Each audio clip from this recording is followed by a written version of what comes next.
Today is Sunday, September 2nd, 2018, and we are recording the interview at the Villagomez Family Reunion in Houston, Texas.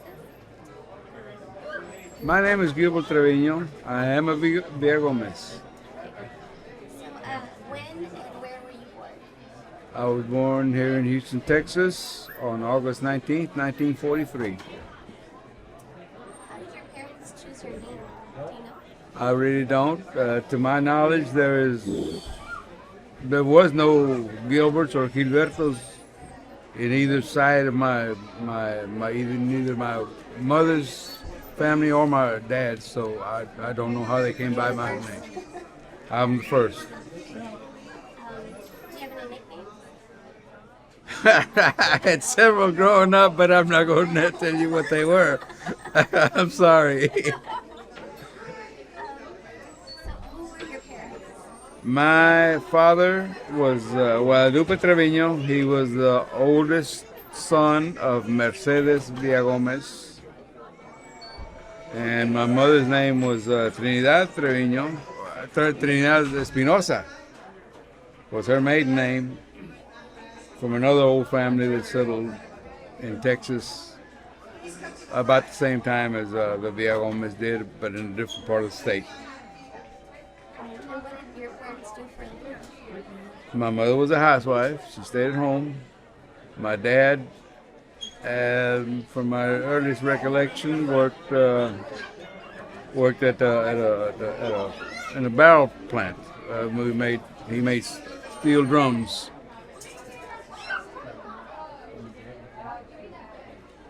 And your grandparents? My grandparents, my grandfather, Trinidad Trevino, like I said, was married to Mercedes Villagomez. I don't recall what he did for a living. I was very young when he was still working. My earliest recollection, the actual recollection, that he was already retired from whatever he worked at. So I never knew what his job was. And of course, the only grandmother I ever knew was actually my step grandmother, who was my father's stepmother. My real grandmother passed away, as near as I can figure, shortly after she gave birth to her fourth child. And I'm not sure what the date was, their birth dates or anything. Like I said, my dad was the oldest. He had 3 siblings, and shortly after the fourth child was born in that family, Mercedes passed away. And my mother's parents, my grandfather was working on the docks when my mother moved, and her family moved from Austin to Houston. She met my dad, and they got married. Do you know exactly how they met? I do not. No, I don't. I don't know how they met or what. But apparently, they were friends in the neighborhood, same neighborhood. They both lived in the same neighborhood, so apparently that's how they met. And so you were born in Houston? I was born in Houston, actually, right there in the middle of Magnolia Park on 75th and Lawndale, and 75th and Harrisburg. Building still standing. It was known back then as Parkview Hospital. And the house? No, it was a hospital. But the house that you grew up in? Oh, the house that I grew up in was a 3-room shotgun house at 7327 Avenue L. I was not born there, but I probably moved there when I was very, very young. And I grew up there, till I was about 12. When I went to junior high school, shortly after I went to junior high school, we moved. Out of no, well, actually, yes. We moved to the corner of Maltby and Avenue L, which is 1 block off of 1 block east and 1 block north of the intersection of Navigation and 69th Street. So that's where I lived till I got married and moved out.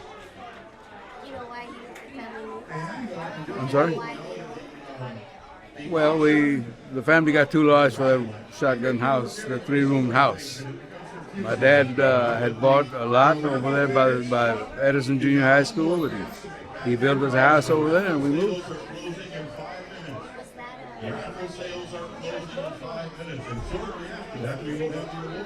Was your family considered like doing well enough to be able to buy a house? Well, yeah, my dad had a pretty decent job at that time, and over the course of years, several years, he made better money, and he was able to buy the lot. And then he built a house. We moved over there, and Tell me about your childhood. How many brothers and sisters? there was, let's see, 8 of us. There was 8 of us. I'm the oldest. My baby sister is 21 years younger than I am. So there's a huge gap in our ages. So there's a lot of different friends, almost like 2 separate families. We're so far apart, but I love my family dearly. So, but that's how it is in my family. I imagine with a big family you had to share everything. Yes, we did. At the very first, when we lived in that 3-room house, me and my brother slept on one side of the middle room, and my sister slept on the other side of that middle bedroom. So about the time the 4th child came along, that's when we moved. So, but You moved and then you still share? no. Well, once we moved, the boys were in one room, and the 2 girls, well, the girl was in the other room, and of course my parents had their own bedroom. But that was a whole lot different. This house was a lot bigger, twice as big actually, and so it was a huge difference. Describe your everyday as a child. Oh yeah, I had chores. I had chores all the way from washing dishes to hanging ladies' undies and trying to keep my friends from walking by and making fun of me while they went out to play baseball and football, and I'm trying to hide from while my mother's watching me hang undies and washing dishes and washing clothes out there in the backyard and stuff like that. I mean, my friends, if they did those chores, I never saw it, but I didn't. I sure as hell didn't want them seeing me doing them. So, but that's what it was, at the time. I had to learn how to do all those things, along with cooking from time to time. So, what kind of meals? Oh, beans and rice to begin with, and carrots, you name it out. I'd fix breakfast. I'd do a lot of different chores around the house. Were you cooking for your brothers and sisters? I'll cook sometime for the family, yes. Well, not for the family. I mean, whenever my mother was either too busy or, like that, or she needed help, she'd call on me. Since I was the oldest, I was the biggest one, so some of those chores fell to me because there was just, there was no one else. My younger sister was a little young for those kind of chores, and so they fell to me. I was the oldest. So, but I didn't like it, for sure. I mean, I didn't like having to hide from my friends that were going by there on their way to the ballpark while I was out there hanging clothes on the line. So, but hey, I figured that I'd had to do something, so might as well earn my keep that way. So,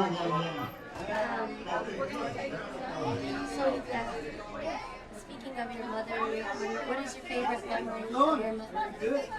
Oh, my favorite memory. Those vacation trips, I guess. We'd go to Galveston pretty regular. We'd go down to the valley, down to Corpus. And, you know, those were trips that I really enjoyed. We had family in Austin. My mother had family in Austin, so we'd go to Austin. We'd go to San Antonio. My dad had cousins over there, and you know, those out-of-town trips that we took with the family were nice. I always enjoyed those.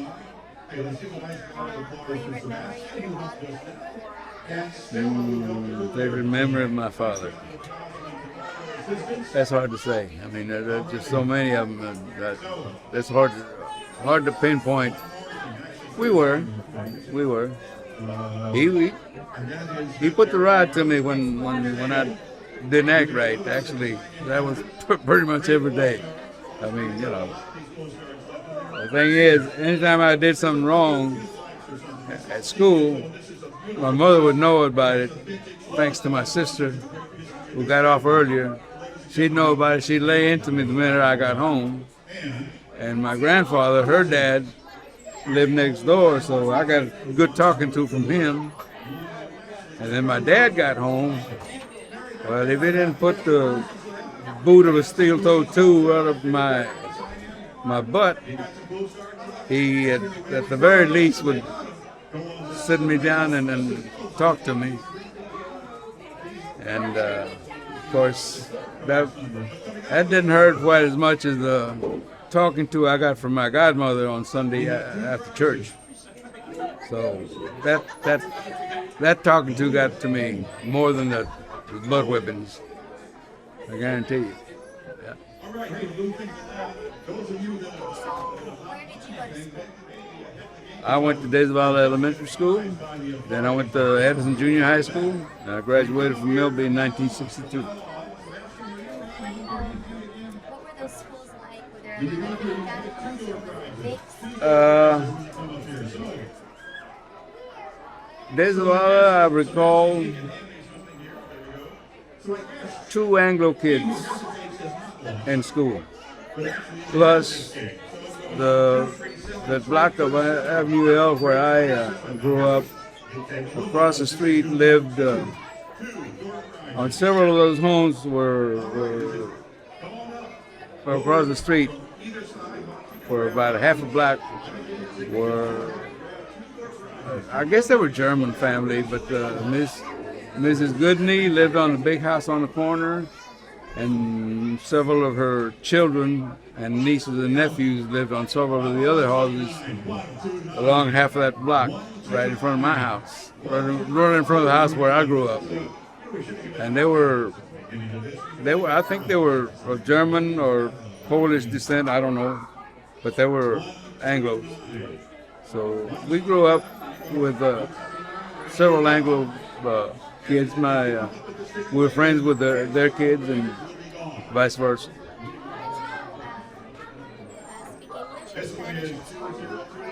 Yes, I spoke English, and yeah, of course we conversed with those folks in English that lived right there. But yeah, yes. We had teachers that taught us the English, and of course, at home I was used to this broken English that what do you call it, Tex-Mex or whatever. We'd speak 1 or 2 words in Spanish and the rest in English, and vice versa. And of course, I had to correct my mother. She didn't know much English. I mean, she didn't speak much English. So she was one of those persons that, spoke 1 or 2 words in English and then finished it up in Spanish. And And so, but that's how we. So if you got in trouble, it was Spanish. Yeah, she would get on me in Spanish most of the time, and my grandpa it was all Spanish to him, and but we made do. What did you want to be when you grew up? What I want to be, I really don't know. I just we. 323 is the last three digits. I guess I just wanted to get a good job. I had no idea what I really wanted to be. I had no aspirations as to being a doctor or lawyer or anything like that. What were your favorite subjects in school? Did you like something more than another? Oh, well, I was always pretty good in math. I was always pretty good in English, but favorite, nothing comes to mind that would have been my favorite subject. So the last question I have, do you still have anything from your childhood? Any memorabilia? Maybe photos? Or from your Memorabilia. parents? Do you have anything with you? Not really. I mean, I recall one year I got the Citizen of the Month when I was in about the 4th grade. The Kiwanis Club, local Kiwanis Club would award the Citizen of the Month in school. Would take them to lunch at their meeting place, at their monthly meeting. And I remember going to the church on Wayside Drive, and, where the Kiwanis Club met, and during lunch, and that gave my teacher at the time an idea to teach table manners to the entire class. I mean, kid like me and kids in my school, what do we know about table manners? How to eat right, what side of the knife and fork will go on, the spoon. So she thought that was, I remember the teacher giving us a whole lecture on table manners. And of course, we didn't know much about that. That was one memorable thing that happened to me, but How did your parents feel about you writing things like that? I don't know. I guess they thought it was all right. I mean, they didn't. But that was something, like I said, I was proud of it, so. Anything else you'd like to add about your memories of your family? Not, I don't know. I can't think of anything. I can't think of it. Thank you for sharing. Thank you for doing this.